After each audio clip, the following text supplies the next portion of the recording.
तुम्हें बुलाना।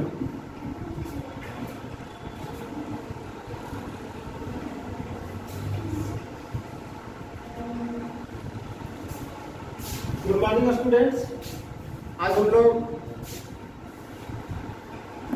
Class 12 chapter number 5 matrix पढ़ने वाले हैं और हम लोग इसके बारे में कुछ डेफिनेशन समझते हैं क्या होता है। ध्यान से सुनिएगा।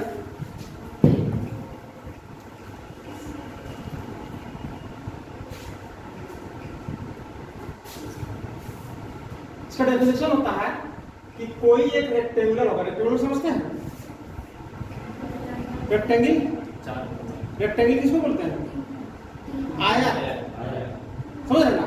शेप क्या होगा? आयत का शेप कैसा होता है? इस तरह का, जिसका दो भुजा आपस में क्या होता है? बराबर होता है ना। तो ये शेप हमारा क्या बन रहा है? रेक्टेंगुलर शेप बन रहा है। ये शेप हमारा कैसा बन रहा है? रेक्टेंगुलर शेप बन रहा है। ठीक, तो इसलिए बोलता है कि कोई एक रेक्टेंगुलर एरे ऑफ mn, अभी mn के बारे में बताएंगे। ठीक, mn numbers in the form of m horizontal line, जिसको हम लोग रो के नाम से जानते हैं, और n वर्टिकल लाइन, जिसको हम लोग कॉलम के नाम से जानते हैं, कॉल्ड कॉलम, है ना। उसको हम लोग बोलते हैं इज कॉल्ड अ मैट्रिक्स। उसको हम लोग क्या बोलते हैं? मैट्रिक्स बोलते हैं। क्लियर है? और उसका ऑर्डर कितना होगा? m/n, जिसको हम लोग मैट्रिक्स के फॉर्म में m/n के फॉर्म में लिखते हैं।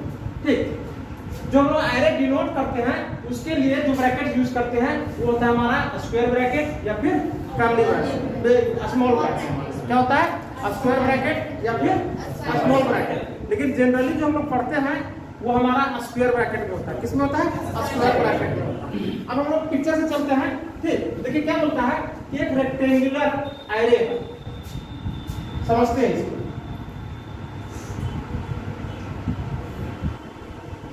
है ना। रेक्टेंगुलर शेप पे है, क्योंकि रेक्टेंगल में क्या होता है? आमने सामने का भुजा बराबर है ना। उसमें नंबर्स क्या है? mn नंबर है, और वो क्या है? m number of horizontal line. Horizontal मतलब ये वाला लाइन। ठीक, 1 2 3 4 5 6 7 8 9 10 जितना भी कीजिए तो मतलब उसको हम लोग किससे डिनोट कर रहे हैं? m से डिनोट कर रहे हैं। ठीक है ना। जितना इस तरह खींचोगे ना, m का वैल्यू 10 दीजिएगा, 10 लाइन कीजिए, m का वैल्यू 5 दीजिए, 5 लाइन कीजिए। बात समझे? ये m हॉरिजॉन्टल लाइन हो गया, ये हॉरिजॉन्टल लाइन हो गया ना, जिसको हम लोग रो के नाम से भी जानते हैं।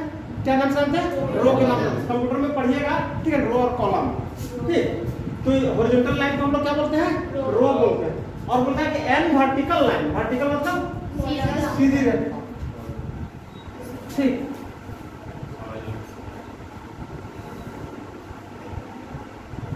है ना। अब देखिए, तो वर्टिकल लाइन हो गया आपका, जिसको हम लोग क्या जानते हैं? कॉलम जानते हैं। यानी ये जो हमारा ऊर्ध्वाधर जो बन रहा है वो क्या बन रहा है? कॉलम बन रहा है। ठीक, उसी को हम लोग क्या बोलते हैं? मैट्रिक्स बोलते हैं। जब ये पूरा कंप्लीट m/n ऑर्डर जब बन जाता है तो उसी को हम लोग क्या बोलते हैं? मैट्रिक्स बोलते हैं। और मैट्रिक्स बोलेंगे तो उसका ऑर्डर क्या होगा? m/n होगा। क्या होगा? m/n होगा। लेकिन यहाँ पर देखिए, और जिसको हम लोग m/n के नाम से क्या लिखते हैं? कि ये m/n ऑर्डर का मैट्रिक्स बन गया। याद समझ आ रहा है? अब यहाँ पर mn का मान कितना है? तो रो कितना है? 1 2 3 4 5, मतलब m का वैल्यू कितना हो गया? 5। ठीक है। उसका कॉलम्स कितना है? 1 2 3 4 5 6। तो कॉलम का मतलब n का वैल्यू क्या हो जाएगा? 6। यानी ये जो मैट्रिक्स है वो 5/6 ऑर्डर का। बात समझे? ये जो मैट्रिक्स हमारा बना, ये क्या बना? 5/6 ऑर्डर का बना। अब ये जो देखिए मैट्रिक्स जब बन रहा है तो ये हमारा क्या बन रहा है? सेल बन रहा है। मैट्रिक्स क्या बन रहा है? सेल बन रहा है। घर बन रहा है। क्या बन रहा है? घर बन रहा है। उसको हम लोग बोलते हैं सेल। क्या बोलते हैं? सेल बोलते हैं। ठीक है। और इस सेल में क्या होगा? कुछ ना कुछ एलिमेंट्स होगा आपका, कुछ ना कुछ क्या होगा? एलिमेंट्स होगा। ठीक है, जिसको हम लोग और डिटेल्स में क्या करेंगे? पढ़ेंगे। चलिए इसको करें।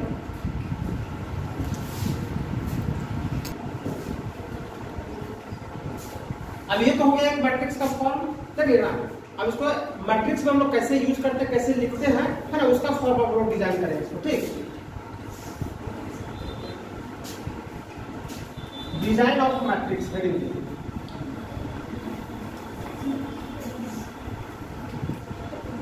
डिजाइनिंग ऑफ मैट्रिक्स ऑफ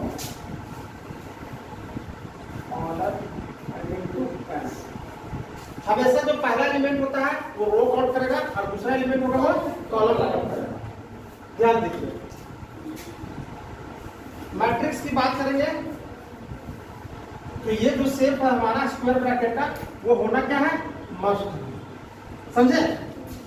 अब ध्यान दीजिए, अगर जब ये मैट्रिक्स है जिसमें कुछ एलिमेंट्स होगा, मान लीजिए वो एलिमेंट ये पोजीशन डिपेंड कर रहा है, मतलब कि रो भी वन और कॉलम भी वन। वन वन का मतलब क्या हो, पहला एलिमेंट रो का, दूसरा एलिमेंट कॉलम का। ठीक, वन वन दिख रहा है ना? ठीक, A1 2 है ना?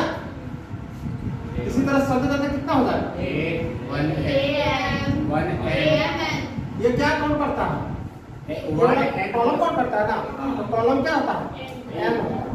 अब समझे, जैसे पहला एलिमेंट रो है, ये तो पहला रो में है, तो पहला एलिमेंट सबका वन वन रहेगा। ये पहला कॉलम में है, दूसरा कॉलम में है, तीसरा कॉलम में, चौथा कॉलम में, nवां कॉलम में। बात समझे? क्लियर हुआ बात को? ठीक, उसी तरह से अब ये क्या हो जाएगा, दूसरा रो हो गया तो 2 1 का, दूसरा रो पहला कॉलम, यहाँ पर क्या हो जाएगा, दूसरा रो दूसरा कॉलम। तो इसी तरह से चलते चलते दूसरा रो nवां कॉलम, है ना? अब इसी तरह से ये चलते चलते क्या हो जाएगा, M रो, है ना? मतलब इसकी रो की संख्या कितना है, 1 2 3 4 5 M, तो M रोज हो गया। और कॉलम की संख्या क्या है यहाँ पर, 1 ना है। फिर यहाँ पर क्या हो जाएगा, M2, यानी कि M1 रोज दूसरा कॉलम, है कि नहीं? इसी तरह से ये आगे भी बढ़ेगा यहाँ तक, और फिर ये इसी तरह बढ़ते चला जाएगा। यहाँ पर क्या हो जाएगा, M रोज M कॉलम। बस समझे एलिमेंट्स कैसे भरेगा। सो इसी तरह से आपका जितना भी ऑर्डर का मैट्रिक्स होगा बढ़ते चला जाएगा। अगर यहाँ 3 ऑर्डर का मैट्रिक्स होगा, 1 2 3 तक जाएगा, ठीक है ना? इधर से भी 3 तक जाएगा, 3 3 का रहेगा, तो मतलब जितना भी रहेगा। तो यहाँ पर रो की संख्या कितना है, 1 2 3 4 M, तो इसका क्या हो जाएगा, M। और कॉलम की संख्या कितना है, N, तो इनटू N, समझे? M into N order matrix बन गया। ये हो गया इसका जनरल फॉर्म। अगर ये आपके मैट्रिक्स है तो इसको हमको कहीं किसी में डिनोट करना होगा ना, तो मान के चलिए कि उसके लिए हम यूज कर रहे हैं कैपिटल A। क्या यूज कर रहे हैं, कैपिटल A। देखिए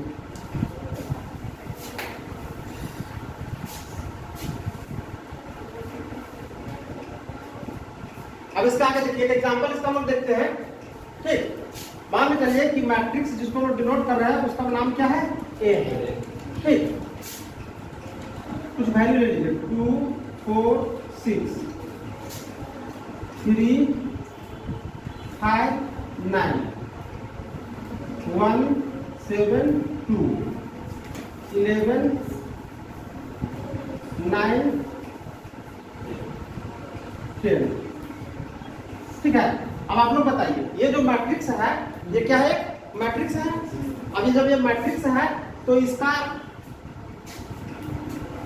ऑर्डर कितना, 4 into 3, 4 into 3, क्योंकि देखिए 1 2 3 4 रोज है।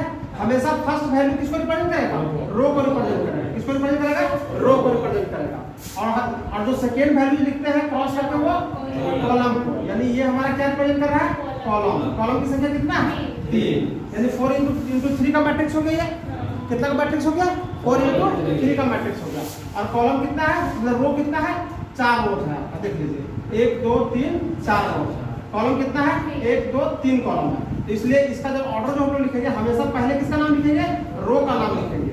रो कितना है, 1 2 3 4, तो क्या हो जाएगा आपका 4 हो जाएगा।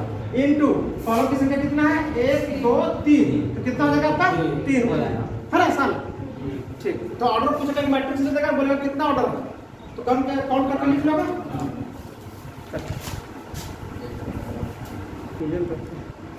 देखिए एक और एग्जांपल देखिए इसका, एग्जांपल नंबर 2 लिखिए।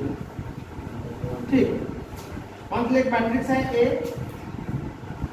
1 2 3 4 5 6 7 8। अब इस मैट्रिक्स का नाम बताइए।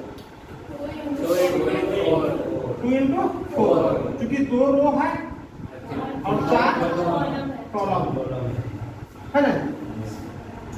2 into 4, तो इसका मैट्रिक्स का क्या हो जाएगा? 2 into 4 हो जाएगा।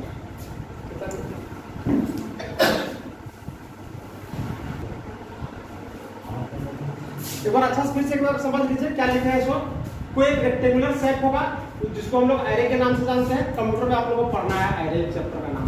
उसमें क्या होता है कि m into n numbers in the form of m horizontal line. जो m है वो हॉरिजॉन्टल लाइन को रिप्रेजेंट कर रहा है, ये है ना। और फिर जिसको हम लोग रोज बोलते हैं, और जो n है वो वर्टिकल लाइन को रिप्रेजेंट कर रहा है, जिसको हम लोग कॉलम बोलते हैं। देखिए यहाँ है ना, n कॉलम हो गया। उसी को हम लोग क्या बोलते हैं? मैट्रिक्स बोलते हैं। और उसका ऑर्डर कितना है? m by n। इसको m into n भी पढ़ सकते हैं या फिर m by n भी पढ़ सकते हैं। समझ रहे हो ना? यहाँ पे ध्यान देखिए कैसे कैसे हाथ बचा रहे हैं उसको। और इसी मैट्रिक्स को हम लोग जो ऑर्डर लिखते हैं उसको m into n के नाम से लिखते हैं। क्लियर है यहाँ तक? और जब भी हम लोग मैट्रिक्स को डिनोट करते हैं या इनक्लोज करते हैं तो उसके लिए कौन सा ब्रैकेट यूज करते हैं? स्क्वायर ब्रैकेट या फिर स्मॉल ब्रैकेट। लेकिन ज्यादातर हम लोग स्क्वायर ब्रैकेट का यूज करते हैं। ठीक है, इसी का डिजाइन कैसे करेंगे वो दे दिए हैं, और डिजाइन करने के बाद कैसे इसका एग्जांपल होगा। ठीक है, नेक्स्ट अब हम लोग पढ़ते हैं इसका।